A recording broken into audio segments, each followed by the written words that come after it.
White's Ferry has been a very important link between the western Montgomery County area and Leesburg and areas in Northern Virginia for 200 plus years. It was devastating on New Year's Eve to learn that ferry had stopped. The first thing Montgomery County did is said, how do we acquire the land so that the ferry can get back in operation? We very quickly learned about the limitations of what we're able to do in a different state. And so we're not able to implement the bold solution that we thought we could just do and get this solved. So since then, we've discovered our limitations, but one of our abilities has been to continue the conversation and restart stalled dialogues as they've been going here. Many of you know that we've been working with Loudoun County for the first year or so of this effort closely with the idea of generating a statement of why this was an essential public connection so that Loudoun County could exercise the authority they have, or the Commonwealth of Virginia could exercise the authority they have to bring that landing into public operation and restart the service. Neither of those entities has been willing to do that, but we've continued to work with them to try to come up with creative solutions so that the ferry could restart. Me personally, and others in the county government have worked with the ferry landing owner in Virginia to try to structure financial arrangements that would allow their ferry to restart. We have had extensive conversation with the ferry owner, the previous ferry owner and the current ferry owner, Mr. Kuhn, about strategies he might take to get that ferry restarted and whether or not public acquisition of the ferry made a difference and whether the Virginia landing was possible. We're not actively looking at purchasing the ferry now because that does not change the dynamic in Virginia. Very recently, we encouraged the two parties to restart their conversation. County Executive Elrich called Chuck Kuhn to a meeting. Chuck proposed taking a new tact to negotiating with the Virginia landing owner, Ms. Devlin. That has recently also kind of stalled out. I, as a week or two ago, offered to arrange mediation between these two parties to see if they can come to a solution.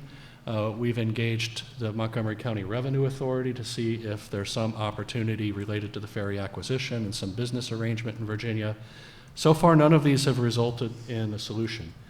So the next phase of activity that we've begun undertaking is looking at options that kind of move the ferry out of the control of the parties who have kept it from operating.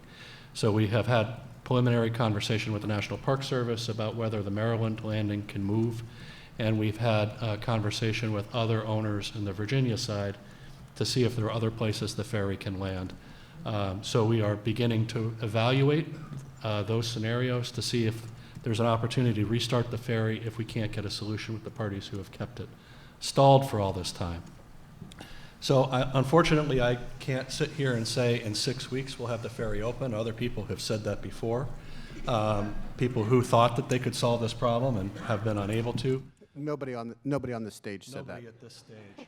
And the other thing that I would say is that Secretary Wiedefeld has reached out to his counterpart in Virginia to discuss this. Again, no resolution from those conversations today, but the state administration has been far more engaged, including the lieutenant governor, in efforts to get this solved. But again, we sit here today without an active path to resolution, although we are changing the solution set, and maybe that change in solution set brings some pressure on the people who aren't allowing this to proceed to find a way to let it proceed. So, your delegate here has been instrumental in organizing ongoing conversation about how to get this solved, but we are stuck in a situation where we don't have the authority as a Maryland jurisdiction, nor does the state of Maryland have the authority to take the action that we would need to take to decisively restart this, but we do everything we can to make that happen.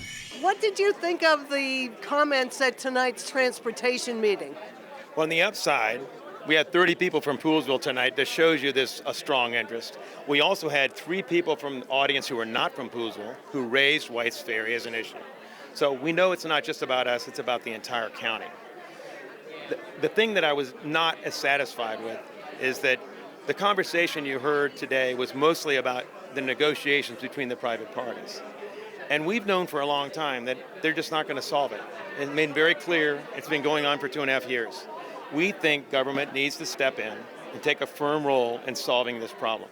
I worked in the telephone industry for a long time, and the telephone industry is run by private companies, but they can't do whatever they want to. The government sometimes has to step in and say, you know what, you got to provide service to these people whether you want to or not.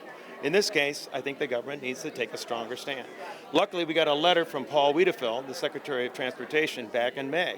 And he said at the end of the letter, if the negotiations are not working or it looks like it's not going anywhere, I will certainly look into me talking to their Secretary of Transportation in Virginia and the governors, two governors getting together. You heard a little bit of that tonight, but no specifics. I think they really need to do more of that directly and figure out how they can actually take command of this situation, because it's not going to get solved any other way.